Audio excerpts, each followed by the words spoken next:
મોક્ષદા એકાદશી ક્યારે અને તેના પારણાનો સમય અને મોક્ષદા એકાદશી માંગ અચૂક કરજો આ 3 કામ. મોક્ષદા એકાદશીનો દિવસ ખૂબ જ શુભ માનવામાં આવે છે. તે મુક્તિની એકાદશી તરીકે પણ ઓળખાય છે. મોક્ષદા એકાદશીનો દિવસ ખૂબ જ શુભ માનવામાં આવે છે. તે મુક્તિની એકાદશી તરીકે પણ ઓળખાય છે, જે માગશર મહિનાની 11મી તિથિએ ઉજવવામાં આવે છે. આ વર્ષની આ છેલ્લી એકાદશી છે. આ દિવસ ભગવાન વિષ્ણુની વિશેષ પૂજા કરવામાં આવે છે. આ દિવસ શ્રી હરિ વિષ્ણુને પ્રસન્ન કરવા માટે વિશેષ માનવામાં આવે છે.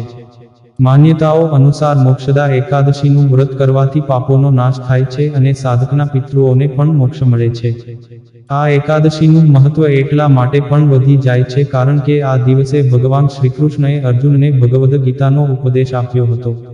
આવી સ્થિતિમાં દરેક સાધકે આ દિવસે વ્રત રાખવું જોઈએ, તેમજ ભગવાન કૃષ્ણને પ્રસન્ન કરવાના ઉપાય કરવા જોઈએ. મોક્ષદા એકાદશી તિથિ. વર્ષ 2023ની છેલ્લી મોક્ષદા એકાદશી 22 અને 23 ડિસેમ્બરે ઉજવવામાં આવશે.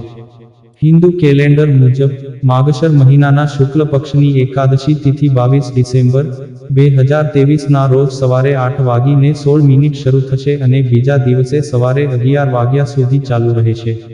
22મી ડિસેમ્બરે મોક્ષદા એકાદશી વ્રત રાખનારાઓ માટે ઉપવાસ તોડવાનો સમય 23મી ડિસેમ્બરે બપોરે 1:22 થી સવારે 3:25 સુધીનો છે. જેઓ વૈષ્ણવ પરંપરાનું પાલન કરે છે અને 23મી ડિસેમ્બરે ઉપવાસ કરે છે તેમને 24મી ડિસેમ્બરે સવારે 9:14 સુધીમાં પારણા પૂર્ણ કરવાનું હોય છે. મોક્ષદા એકાદશીના દિવસે અચૂક કરજો આ 3 કામ, માંગ લક્ષ્મીના મળશે આશીર્વાદ. મોક્ષદા એકાદશીના દિવસે શ્રી હરિની પૂર્ણ ભક્તિ સાથે પૂજા કરવામાં આવે છે. ધાર્મિક ગ્રંથો અનુસાર ભગવાન શ્રી કૃષ્ણએ આ દિવસે દ્વાપર યુગમાં કુરુક્ષેત્રમાં ગીતાનું જ્ઞાન આપ્યું હતું. જ્યોતિષ શાસ્ત્ર અનુસાર આ દિવસે કેટલાક ખાસ ઉપાય કરવાથી દેવી લક્ષ્મીની વિશેષ કૃપા વરસે છે. અયોધ્યા. સનાતન ધર્મમાં એકાદશી એટલે કે 11સનું ઘણું મહત્વ છે. વર્ષમાં દરેક મહિનામાં 2 વાર એકાદશી વ્રત રાખવામાં આવે છે. એક કૃષ્ણ પક્ષમાં અને બીજી શુક્લ પક્ષમાં, પરંતુ દરેક એકાદશીનું મહત્વ અલગ અલગ હોય છે. એકાદશી ભગવાન વિષ્ણુને સમર્પિત માનવામાં આવે છે. આ દિવસે ભગવાન વિષ્ણુની પૂર્ણ ભક્તિ સાથે પૂજા કરવામાં આવે છે. માગશર મહિનામાં આવતી એકાદશીને મોક્ષદા એકાદશી કહેવાય છે.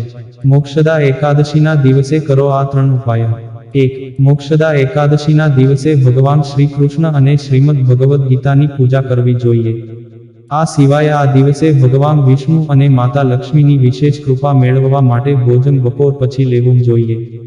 આમ કરવાથી ભગવાન વિષ્ણુ અને માતા લક્ષ્મી જલ્દી પ્રસન્ન થાય છે. 2. મોક્ષદા એકાદશીના દિવસે સવારે વહેલા ઉઠીને સ્નાન કરીને ઉપવાસ કરવાનો સંકલ્પ કરવો જોઈએ. આ પછી ભગવાન શ્રી કૃષ્ણની પૂજા કરવી જોઈએ.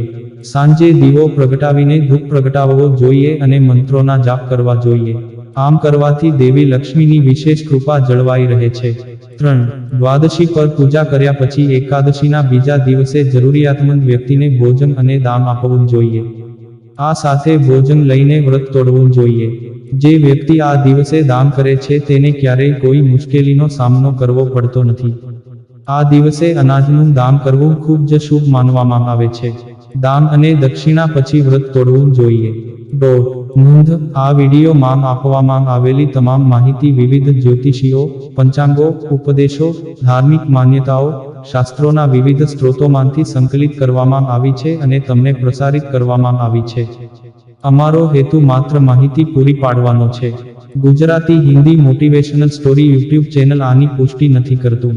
તેના માટે કોઈ નિષ્ણાતનું માર્ગદર્શન લેવું